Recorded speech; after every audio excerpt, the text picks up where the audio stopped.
என் வாயை ஓமைகளால் திறப்பேன், பூர்வ காலத்து மறைபொருள்களை வெளிப்படுத்துவேன். அவைகளை நாங்கள் கேள்விப்பட்டு அறிந்தோம், எங்கள் பிதாக்கள் அவைகளை எங்களுக்கு தெரிவித்தார். பின்வரும் சந்ததியான பிள்ளைகளுக்கு நாங்கள் அவைகளை மறைக்காமல் கர்த்தரின் துதிகளை, அவருடைய பலத்தையும் அவர் செய்த அவருடைய அதிசயங்களையும் விவரிப்போம்.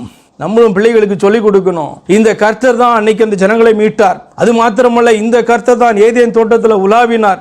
இந்த கர்த்தர் தான் பாத்தீங்க அப்படி சொன்னா ஆதாம் ஏவாளை உண்டாக்கினார்.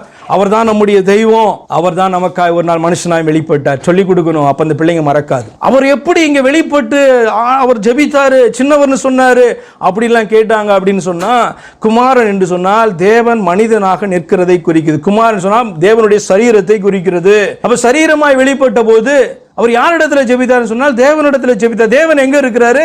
அவருக்குள்ளும் இருக்கிறார், எல்லா இடத்துலையும் இருக்கிறார். அப்ப ஒரு மனிதனாக, ஒரு குமாரனாக அவர் நீ எப்படி ஜெபிக்கணும் சொல்லி கொடுத்தாரு. எப்படி நீ சின்னவன்றதை சொல்லி கொடுத்தார். யாரு? அவர் சின்னவர் இல்ல, நாம சரீரத்திலே காணப்படுற நாம எப்படி சின்னவர்கள் என்பதை சொல்லிக் கொடுத்தார். எப்படி நம்மை தாழ்த்த வேண்டும் என்பதை சொல்லிக் கொடுத்தார். எப்படி நாம ஓட வேண்டும் என்பதை சொல்லிக் கொடுத்தார். எப்படி விசுவாசிக்க வேண்டும் என்பதை சொல்லிக் கொடுத்தார். எப்படி கீழ்ப்படிய வேண்டும் என்பதை சொல்லிக் கொடுத்தார். உடனே பிள்ளை பாரு இது வேற ஒருத்தர் அப்படின்னு சொல்லிக் கொடுக்கிறதான தந்திரத்தை ஏற்றுக்கொள்ளாது இருக்க வேண்டும் என்று சொன்னார். நீங்கள் தேவன் மனிதனாக மாம்சத்தில் வெளிப்பட்டார். இந்த கிறிஸ்து தான் சர்வத்திற்கும் மேலான தேவன், இவரே மெய்யான தேவனும் நித்திய ஜீவனுமாக்கி, இப்படி விசுவாசித்தால் நீ பிழைப்பாய் என்று சொல்லிக் கொடுக்க வேண்டும். அதை சொல்லிக் கொடுத்தார்கள்.